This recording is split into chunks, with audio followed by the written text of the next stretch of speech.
Hi, I'm Nick Nodurft from Rusty Sun Audio here in Parker, Colorado. I'm sitting down today with Michael Gavrizescu, lead singer and guitarist of the power rock trio Burning Red. So, Michael, thanks for coming on. Thanks for having me. Really appreciate the opportunity. Absolutely. So, let's get things started. First question, how did the band get its start?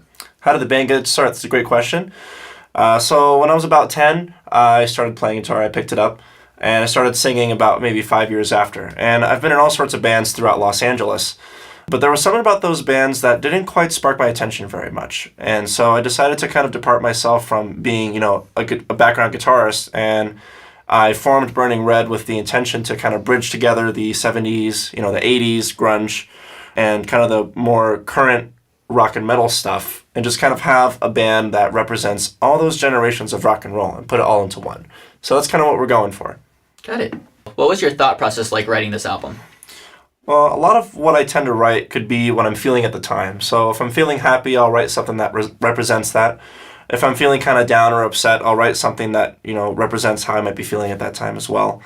But I'll tell you what, a lot of what we've been writing lately kind of has to do with what's been going on today in the world. It kind of seems like everything's, kind of jumbled around. It's not really organized. It feels like everything's upside down, like the world is kind of ending in a sense. So that's kind of how I came up with the song Apocalyptic. And so basically with the message that we're trying to give out to everyone, it's more of a message of unity. We want people to come together regardless of their differences. We can all still get along and collaborate together in the end. Okay, cool. Yeah. Well, you mentioned apocalyptic. Is there a particular lyric in the song that stands out to you the most? Yeah, actually, there is one. I think my favorite lyric of that whole song is, "What was once the world we loved, now a world reserved for one." And the meaning behind that lyric is, we have a world of so many people that we can collaborate with and befriend and, just spend our lives with. But, society over the last couple of years has really turned into more of an individualistic kind of view. It starts to become all about me or all about you or that guy, across the street who's worrying about something or other. You can only grow so much as an individual nowadays, and I believe that when you start to involve people like your friends or your family, your spouses, kids, even people you don't even know, like someone you just met, you can grow together and you can set new standards for yourself and pursue higher goals and even pursue bigger dreams that you would have imagined before. So I think it's a really good thing. All right, cool. So Michael, I know your sister plays bass in the band. Mm-hmm. What's it like to work with her and how did that start? Throughout the first couple of years of playing, Denise was always kind of on the sidelines. She was always watching, she came to the shows and everything. But after a while, she kind of started to go, well, I want to do that too. So she came up to me one day and she says, let's do something together. I really like the bass. Let's, teach me some stuff and, let's see what we can figure out. But ever since then, it's just skyrocketed. We've gotten along so well as musicians, not just as musicians, but it's bonded us closer as brother and sister. And it's so weird seeing her personality change on stage too. She's really, really quiet and shy in person, but when you stick her on a stage, she just comes out of her massive shell, and it's just the biggest beast you've ever seen. She is so awesome on stage. I think she outshines me sometimes, and it's so cool because we get to feed off of that, and it just makes the show that much more exciting. And even when she's recording, like she just kind of sits back, then when it's her time to record, she's like, wah, it's crazy awesome. Yeah, I love it. It's great. I've seen that all week. Mm-hmm. So over the years, I know the band's had a bunch of ups and downs. Mm-hmm. A couple years ago, you guys went on an Asian tour, Mm-hmm. and you released an EP, and with all that momentum going, you lost your drummer at the time. What happened there? Yeah, so at the time we were jamming out with Mike Hetzel. He's a phenomenal drummer. He's actually one of the best I know. We're still on really great terms. We talk very often. The thing is he wanted to pursue his career in live sound engineering. He has a degree from Musicians Institute, and he's really striving in the field right now, and we're really happy for him. But at the same time, it was really hard to find someone to replace him because he is really good. So it took about a year. So during the time, we kind of locked ourselves in the studio. We were writing a lot more songs, kind of building up our catalog. And then we heard from Jason, who actually was a fan of the band for a couple of years before he covered one of our songs from the EP on YouTube, and I thought that was really cool. But he was in Los Angeles doing a summer program at Musicians Institute, and we were invited to check out his showcase, and we went to that, and we were just floored by his performance. He's definitely made a huge step up over the years, and he has this way of really putting his emotions forward in his playing. Like, you can tell when he starts playing, he gives it all he's got. And that's something that we're all about. We love putting our emotions forward, putting all that feeling out. And so that resonates with the crowd. And when the crowd feels that, they give it back to you. And that's what, it's like an endless cycle of adrenaline. And so seeing that Jason could accomplish that was a really, really great thing for us. So at the Winter NAMM of 2018, we decided to meet up, talk about the goals for the band, what we want to accomplish and everything. And we were all on the same page. So we just took it from there and had our first show after about a year and a half of like kind of just staying quiet. We did our show in Hollywood, and the reaction from the fans were just amazing, like beyond expectations. We have a certain chemistry, all three of us, with Denise, Jason, and I. We feed off of each other. It's kind of weird. Like, we start a song, and then as it goes on, it just gets more and more intense, and then the crowd starts to really get into it, and then we get really into it, and it's the best. There's no way to describe it other than it's just electrifying. It's awesome. Yeah, that chemistry even shows off in the studio too, which is like what we're trying to do. We're trying to accomplish exactly the whole group and exactly how you get that live feel. Mm-hmm.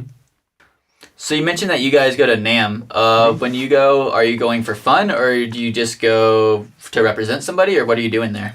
Denise and I, we go to NAMM every year. We represent a guitar company called Monroe Guitars. They're a custom shop over in Las Vegas.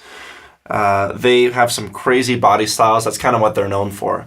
But more so for me, I'm really a huge fan of their tones. A lot of what they put into their guitars, and their chambering techniques and everything, is it makes the guitar resonate a specific way as to where it doesn't, like where frequencies don't spike up too much, and they don't get too buried in the mix either. So it's a very balanced tone, and I'm just a huge fan of it. The thing plays like butter. I play the Mineric Medusa. That's my favorite model out of all of them, and I've been playing that for a good 4 or 5 years now, and I haven't played anything else since. So it's my favorite. Yeah, well, it blew me away in the studio. I can't believe how balanced it really is. Yeah, thank you. Appreciate it. We're trying stuff. Even when you go from solos or whatever you're doing, it's like usually I'm having to find that one frequency that's sticking out whenever you hit a certain note, and this one just because one will be way louder than all the other notes, and this one just is super flat. Yeah, the engineering behind them are really cool. Mark is actually the creative genius behind it, and then we got Tony, who's AR for them. Really great guys. Every time I've needed something from them, they were always super quick to get back to me, and they're just really great guys in general. So, shout out to them. They're really cool guys. Yeah. All right. So in the process of recording this album with you, I've noticed that you have all these screaming melodic solos and then all these melodic parts throughout the entire album that really comes together. Mm-hmm. What are some of your influences when you're coming up with all this stuff? Yeah, as far as guitar work goes, I'm a huge fan of Slash's solo material. I think, just aside from Guns N' Roses, he has a really great creative vision, and I love his emotion in his playing as well. Other ones, Steve Vai is a great mention. Joe Bonamassa, he puts so much emotion into his playing too. It's just a completely different planet when you're listening to him. And Satriani, of course. I'm just a really huge fan of emotional guitar work. I'm not really into the whole shreddy thing. I'm just a really huge fan of really melodic, singable solos that just have a lot of passion in them, rather than just playing notes. You're articulating them in a certain way, and I can be really specific sometimes, and I think everyone knows that. Just working in the studio, I can be really particular. Oh, yeah. So if the emotion is there, then I'm happy. That's the biggest influence I can get. Yeah, well, you have to think of it like the solo work is like a lead vocal kind of. Yeah, the guitar solos are a lot like a lead vocal. You gotta have the same amount of drive in them. So it's really important. Looking forward to the future, what do you want Burning Red to be remembered for in 20 years? 20 years from now? That's not a long time. In 20 years, I'm absolutely certain that we're going to still be touring. We're going to be writing a lot more music. We're not going to stop till we're dead, honestly. I think we're all on the same page on that one. We want to go till it's over, The biggest rock and roll legacy that I can think of is the Beatles. British invasion, they showed up and made a big, powerful statement, and people remember them for that, and they will forever. You have bands like Led Zeppelin, or you got Dave Grohl with the Foo Fighters, or Motley Crue. These are artists that have had such powerful messages in their music, powerful personalities. So a lot of them pose as great examples for musicians of the next generation, or people in general, motivating others to be the best version of themselves that they can be. And I'm very certain that, Burning Red can go down in rock and roll history as one of those bands as well. We can be really influential to people with the message that we come across. And yeah, I really believe that we can make that kind of impact. That's good to hear. Yeah, thanks. So, Michael, thanks for sitting down with me today. Thank you so much, Nick. Really appreciate being here and everything. Thanks for having me. Of course. Before I let you go, do you have any tour dates coming up, and do you have any information to give with the viewers? Yeah, our next tour date, Burning Red, is playing September 1st here in Parachute, Colorado, actually. So it's going to be a pretty cool show. We're playing with Bret Michaels and Lita Ford. I think there's like 4,500 tickets already sold for that one. So that's going to be big. It's going to be huge. We can't wait for it. We're also dropping a new single the night before that show in celebration. So you guys don't know what it is yet, but Nick knows what it is. I know what it is. Jason and Denise know what it is. We're really excited to get our new material out there and just have everyone listen to it. But if you guys want some more information on our new album coming out soon and checking out some more videos and catch up on more tour dates, you can check us out at officialburningred.com. We also have our Instagram at officialburningred. You can also find us on Facebook and Twitter at Burning Red Band. All right. Well, thanks again for coming in. Thanks, man. Appreciate it. Thank you. See you soon.